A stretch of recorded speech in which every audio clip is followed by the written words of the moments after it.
Following his awkward encounter with the famous Lady Celeblis, we find MANHWA in a village, appearing to check his status window. As he does this, he recalls overhearing a conversation among the knights who were accompanying the heroes. They were assigned to escort qualified heroes to the Magic Academy, where Lady Celeblis was revealed to be a teacher, leaving MANHWA astonished.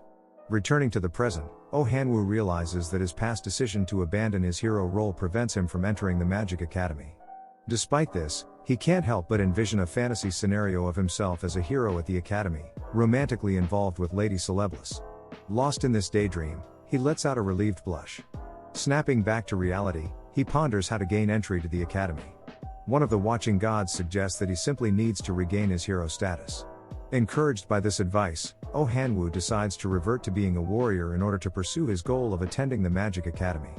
During the evening at the temple, as Prince Alsus briefs the heroes about the upcoming tournament, MANHWA unexpectedly emerges, expressing his desire to join the competition. This startles Prince Alsus, who wonders how MANHWA managed to enter the temple. In response, MANHWA is brimming with enthusiasm, declaring his intention to revert back to being a hero since his current level is adequate. He looks at the other heroes, subtly blushing, and confidently claims that his level and strength surpass even those who have undergone rigorous training. This boast infuriates Choi Gangmin, noted by Prince Alsus, who then turns his attention back to MANHWA. The prince recalls rumors that MANHWA could match Choi Gangmin's strength and raises concerns stemming from a conversation with Kang Han-soo, who recounted saving a fairy from a hero. Suspicion falls on MANHWA, and the prince questions his character, hinting at the fairy incident.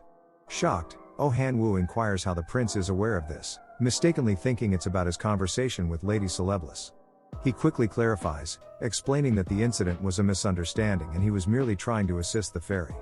Upon being confronted, the prince's irritation grows, prompting him to implore MANHWA to cease his falsehoods. However, he restrains himself as he realizes the saintess has remained silent since MANHWA's arrival, causing him to ponder her thoughts. This introspection helps the prince regain his composure, and he informs MANHWA that he will only reinstate his hero status if he returns the money he received upon abandoning his post. MANHWA responds, explaining that he used the money for self-improvement and vows to repay it gradually once he regains his title.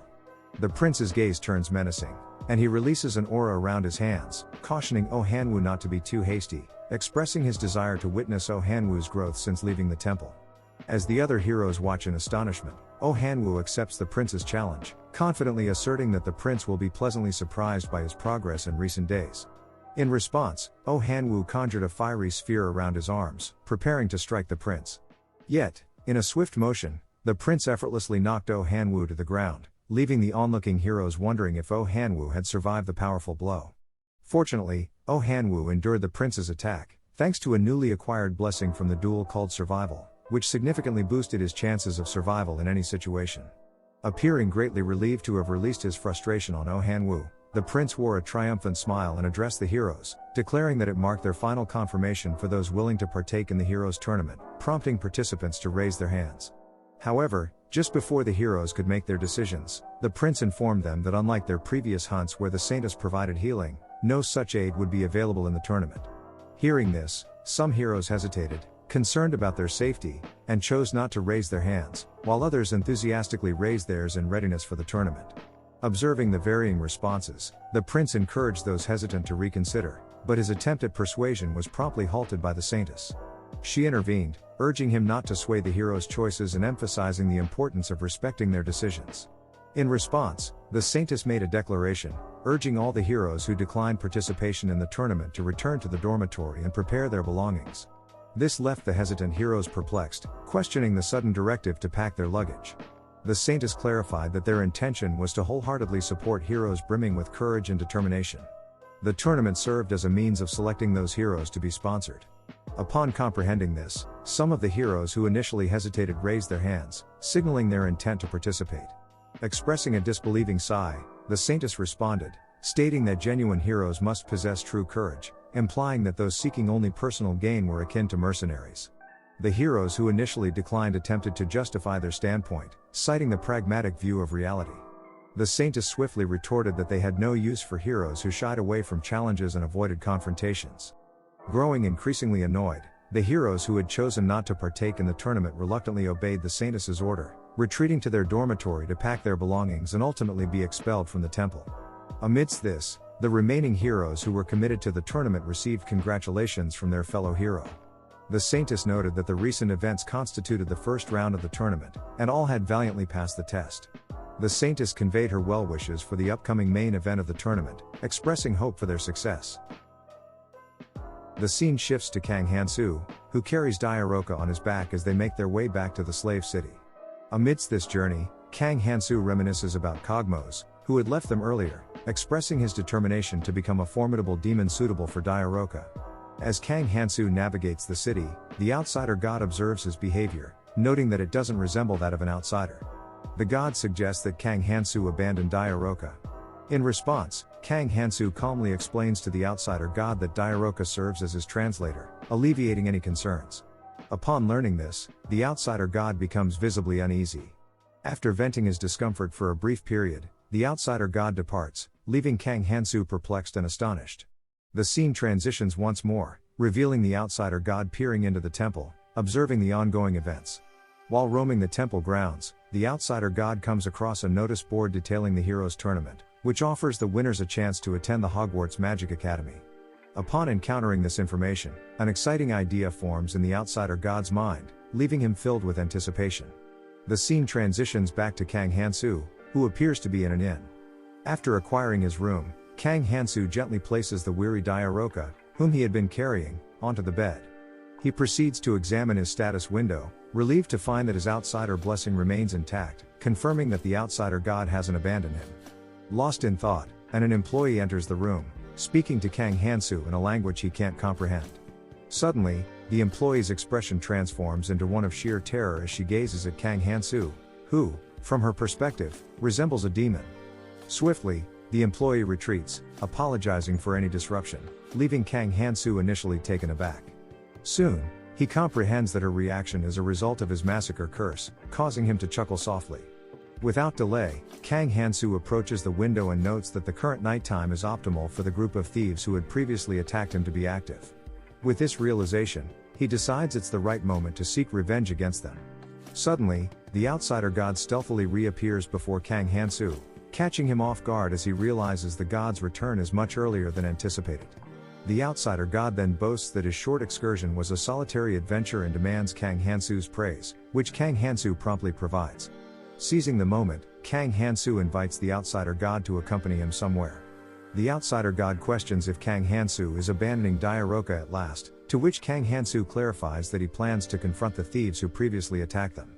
He emphasizes the need to settle the score before leaving the city.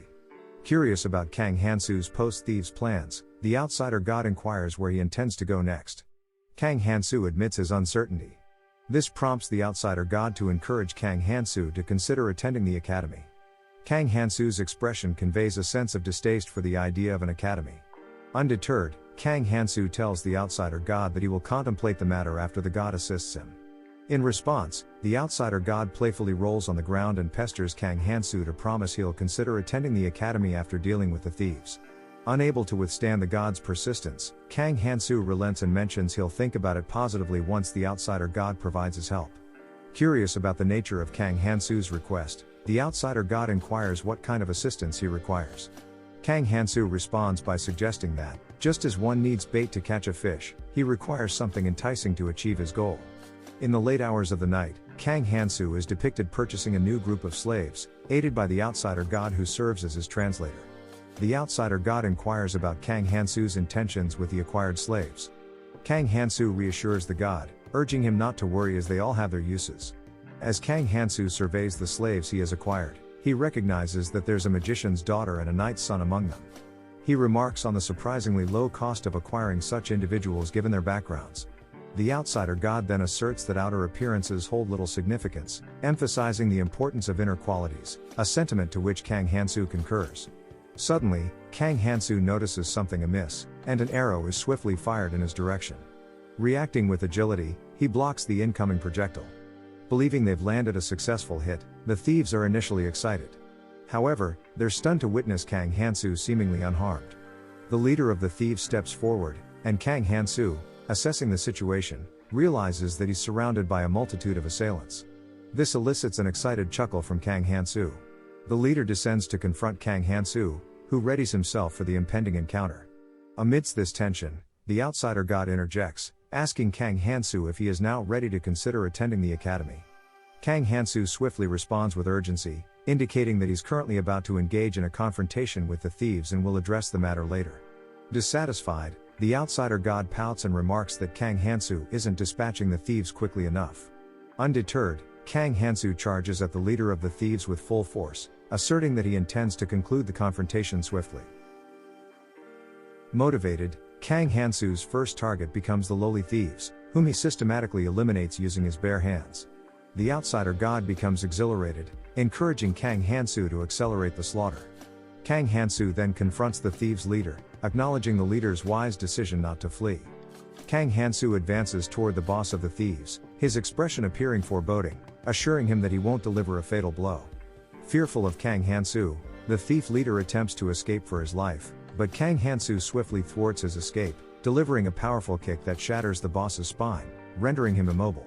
As a couple of other thieves attempt a sneak attack from behind, Kang Hansu anticipates their move and swiftly incapacitates them. Within moments, city guards arrive on the scene, greeted by the sight of the defeated and battered thieves. Despite the chaotic aftermath, the guards acknowledge Kang Hansu's efforts and reward him for his actions. In response, Kang Hansu instructs his slime companion to swiftly clean up the aftermath. At that juncture, Kang Hansu's attention was drawn to a bone that his slimes were unwilling to digest. This led him to speculate whether it might have been discarded by the thieves as trash. However, observing the guard's enthusiastic reaction, referring to it as an imbued bone, Kang Hansu's smile widened as he recognized its significance. Meanwhile, the outsider god resumed his persistent urging for Kang Hansu to consider attending the academy, much to Kang Hansu's growing irritation. Seeking information, Kang Hansu queried the god about the academy's location. The outsider god cryptically responded, suggesting that Kang Hansu would discover the whereabouts upon arrival. This response left Kang Hansu frustrated, as he pondered how he could possibly find his way to a place he had no knowledge of. While engrossed in conversation with the outsider god, Kang Hansu's interaction is interrupted by a tall, knightly figure who addresses him. When Kang Hansu turns his attention to the knight, his expression reflects a distinct sense of confusion, as he struggles to comprehend the spoken words. Seizing the opportunity, the outsider god eagerly translates for Kang Hansu, revealing that the knight is expressing interest in purchasing the unique bone. The knight intends to present it as a gift to his son, who is bound for the academy. Recognizing the outsider god's underlying suggestion, Kang Hansu's awareness is piqued.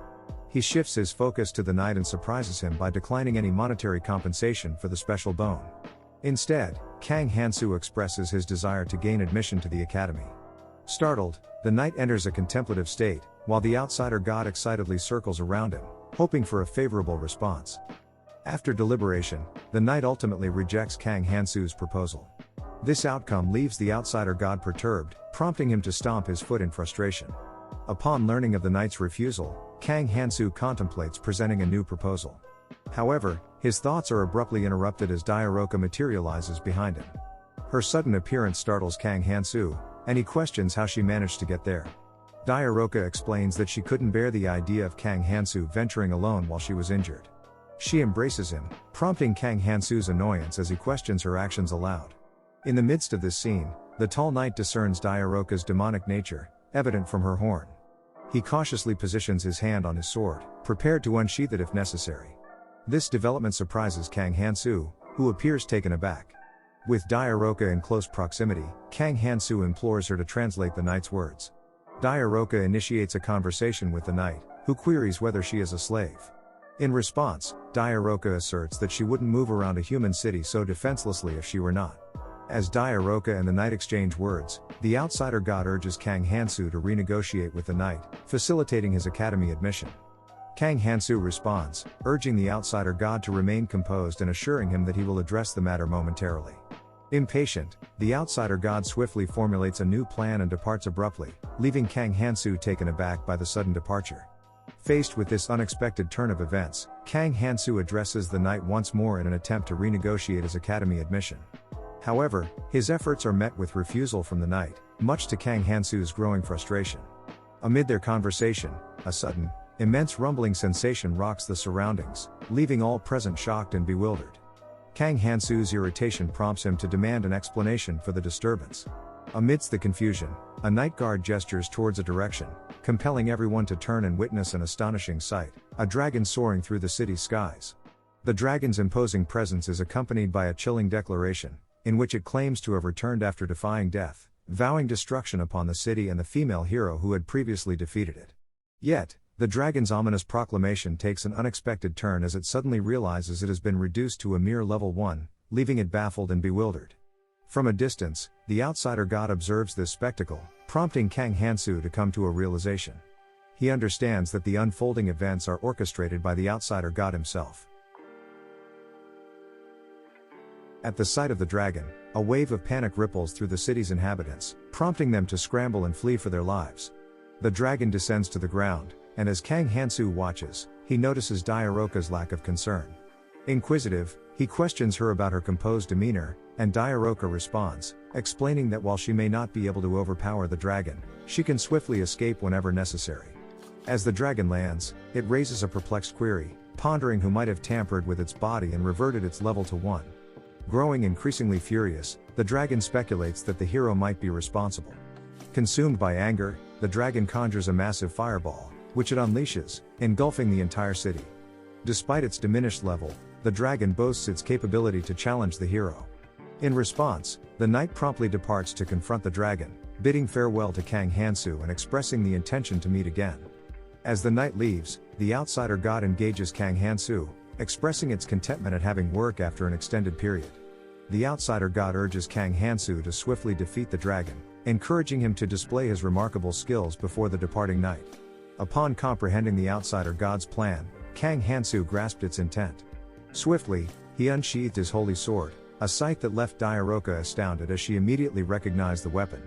This revelation surprised Kang Hansu, realizing that even Cogmos had only identified the sword upon holding it. Diaroka, hearing this conversation, implored Kang Hansu not to compare her with Cogmos. She inquired if Kang Hansu was a hero, to which he responded in the negative. Kang Hansu clarified that the holy sword was simply a flawed and defective weapon. The scene transitions back to the dragon, who continues to wreak havoc across the city. Amidst the chaos, the dragon's fervent cries challenge the hero to emerge, threatening to reduce the city to ashes if ignored. Annoyed by the situation, Kang Hansu declares his impending arrival. In response to the dragon's destructive rampage, city archers launch arrows at the creature, which the dragon effortlessly deflects. Frustrated, the dragon retaliates with a fire blast, only for the attack to be intercepted by the knight, leaving Kang Hansu slightly taken aback. Diaroka offers an explanation, attributing this impressive feat to the knight's duty of safeguarding the city.